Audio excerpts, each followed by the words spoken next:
Hello, everybody. It's Eric, and I am back with a massive book haul. And there's going to be another one because I'm addicted or whatever. So, in the last 3 or 4 days since coming back from Pennsylvania, I have been to one of my local thrift stores. I've been to Jackson, which is about 30 miles, 40 miles west of here, hit thrift stores and a couple of used bookstores. And then I've been to a couple of things locally here as well, the Kiwanis thrift sale especially. So let's just move it along. So, Salvation Army, Robert Rendisi, Shadow of the Arch, and Ace Atkins.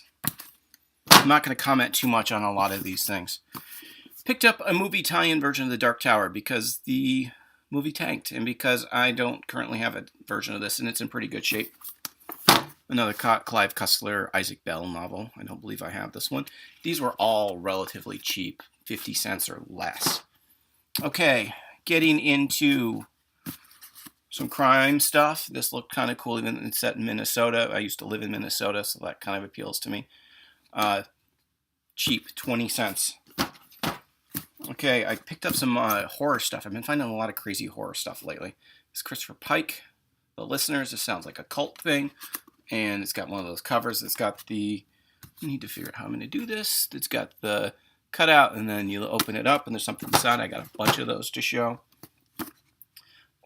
Beastmaker, this just looked insane. What can I say? And no, some of the stuff I'm never going to read beyond maybe a page or two. We'll see. I'd like to try to, but we will see. Suicide Squad novelization. So novelizations are usually based on an early draft of the screenplay. So if I bother, maybe this will be interesting to see what that screenplay was originally like. Hey, and whoever had this got that far. This is page 247. Okay, so then I went to our Recycle Reuse crime anthology. I saw Lauren Esselman and Andrew Vacas' name on there. This has also got Bill Pronzini, John Lutz, Rex Miller.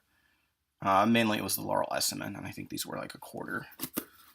I also picked up The Other, speaking of horror stuff, because I believe I had heard that it was Rosemary's Baby, The Exorcist, and The Other that were the three books that really kicked off the 70s horror boom. And I had never really heard much about this, so I figured I'd pick it up for a quarter and check it out. So now we're on to the Jackson run, and I went to a bookstore called The Book Cottage, and this is a former library book that they sold me for a couple of bucks. This is the Mike Hammer sequel to, I want to say, I don't remember which one. It's a sequel to Ida the Jury. So, kind of dig the Max Allan Collins. I've read some of the Spillane Mike Hammer stuff. As we're checking out Nick Carter, Fanatics of Al-Assad. This is not one of the ones I'm looking for, so this isn't one by Martin Cruz Smith, Jerry Ahern, or James Reesner, I think was the other guy whose books I was looking for. But it was the right pricing. It was $1.50. Okay, so then I went to a St. Vincent de Paul that I've never been to in Jackson before. And they had hardbacks that were $5 for $6 or $1.75 each. So I found 5. John Ferris, Sons of the Endless Night. Night of the Hunter. That's just for the dust jacket alone. I mean, I'm a big fan of this movie. Robert Mitchum is evil in this. This is killer stuff. But that dust jacket was a, yep, gotta grab that. Do you like pina coladas? I don't really know, but I do like Rupert Holmes, who's best known for the Pina Colada song. He also did a great TV series, I want to say for A&E, called Remembering When, that was about radio during the late 30s and early 40s. I wish that would come out on DVD or Blu-ray so I can shelve it back here somewhere and watch it. Anyways, he has written several novels, so I picked this one up. And I might have a copy of this because I have at least one of his other books. But the price was correct for that. I think it works out to $1.20 each. James Silas, he is the, even says right there, author of Drive. So, and this is in great condition. I have way too many of these, but somehow when you have a anthology that's got Frederick Brown, Raymond Chandler, James Crumley, Dashiell Hammett, Tony Hillerman, Patricia Highsmith, Elmore Leonard, Ed McBain, Ross McDonald. I mean, Donald Westlake. It's just a murderer's row of great writers. And even if I have some of these stories in another collection, having these collections to me, I mean, when I do eventually get to go on vacation, I always plan to take one collection of short stories in case I end or finish a book or don't feel like starting a new one. Hey, I got a bunch of short stories I can pick from. It's also a good way to check out writers that you're not familiar with. So all the ones I listed that I know, I will read their stuff, but there's a couple of people in here I've never read that, hey, I might give their short stories a try. Okay, The Loop. This is another one of these crazy horror novels that has the open, you open it and there's the full cover image. And I think these were like 50 cents. We got that. And then another, you're going to see a bunch of F. Paul Wilson. This is a almost brand new copy of The Tomb, which I don't really like the big doorstop books, but we'll see if it has the narrative drive to carry me through that. And this is one of the Repairman Jack novels, which I've been reading about and hearing about, but I haven't tried. All right, so moving on from there, I went to the Book Exchange, which is a mainly paperback bookstore in Jackson, and they have cleaned up a little bit and organized stuff a little bit. It's still kind of crazy, but and their prices are $3.50 for a paperback, which isn't bad if there's something you would really want. But if there's something you're just going to take a chance on, especially when I'm used to 50 cents and a quarter for used paperbacks. I mean, mileage varies, but typically, if I'm going to take a chance on something, I'm not looking to spend more than $1 or $2. But Gerald Petovich, I've a bunch of his stuff. I had this book back in the 80s, and my friend Ryan and I both read it. I just noticed there's a punch-out on the cover. That's fine. It's about the crash unit in Los Angeles, and I didn't really dig it at the time, but now that I'm older, wiser, have a little bit of law enforcement experience, I would like to revisit this along with the rest of Petovich's books. I got this over the cover. To be perfectly honest, this sounds crazy. Vietnam, in the eve of the Tet Offensive, a lone courier arrives bearing a letter from President Johnson. That bastard Johnson. If you don't know what I'm talking about, go watch that documentary, Berkeley 66. And 2 metal canisters containing the secret biochemical weapon meant to end the war. And then it goes, Philadelphia, Washington. It says, the horror of Night Wind has come home. So that looked cool. And then a couple of Jerry Ahern track novels. I had all of these at once upon a time. They went away in the Great Purge of 2002. I probably sold them.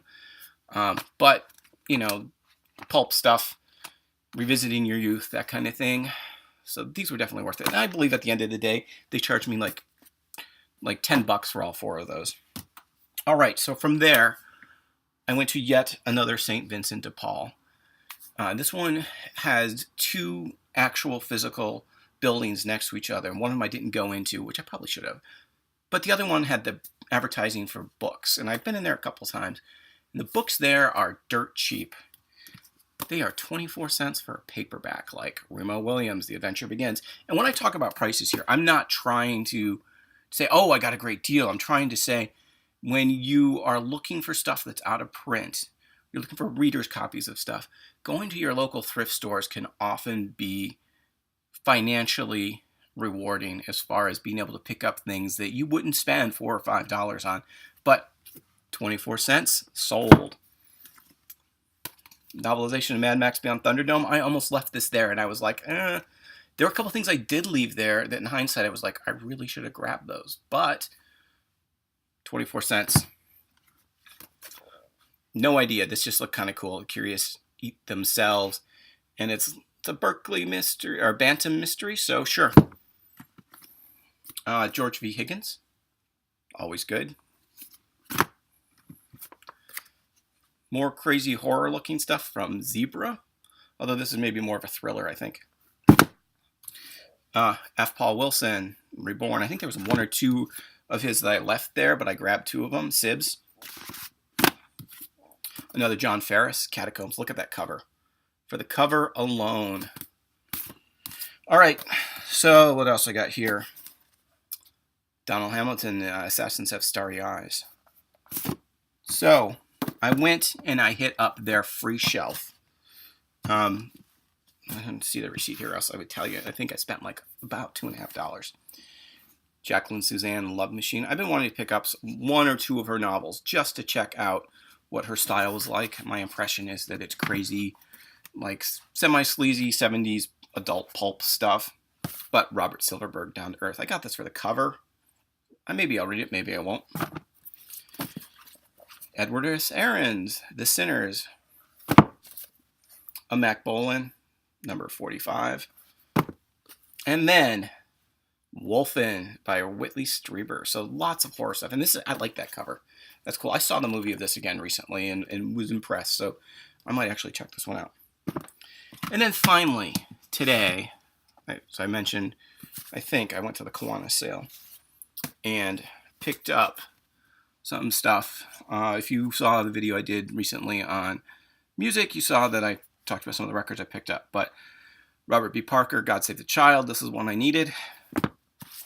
Red Skelton's Favorite Ghost Stories, and this is kind of a hacked copy, but for 50 cents. And this has got Lord Dunsany, it's got Washington Irving, it's got Oscar Wilde. Mainly I got it, there's a Manly Wade Wellman story in here, and I might actually have that in another collection, but I wanted to grab that. I got this for the cover. This is another crazy one for the cover.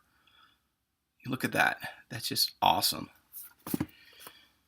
I need a copy of Trouble Is My Business because the one I have is completely hacked up. So I wanted another copy in case the one that I have and I start reading it starts falling apart. I have another backup copy. And then I kind of splurged. If you saw my Agathon video, you know that I was reading a little bit of Agatha Christie, and I'm still trying to get through the first book. It's just been a long week.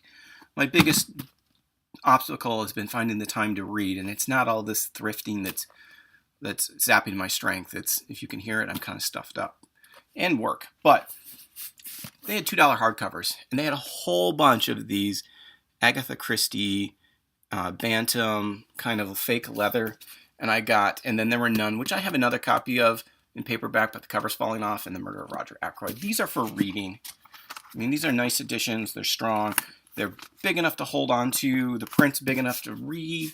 Because unfortunately, I'm getting to that age where the glasses are getting a little thicker. So that's it. And I know this has been a very quick and longer than usual video, but leave comments, questions, insights. Tell me to get professional help, whatever you need to do. Thanks for watching, and I'll catch you all next time.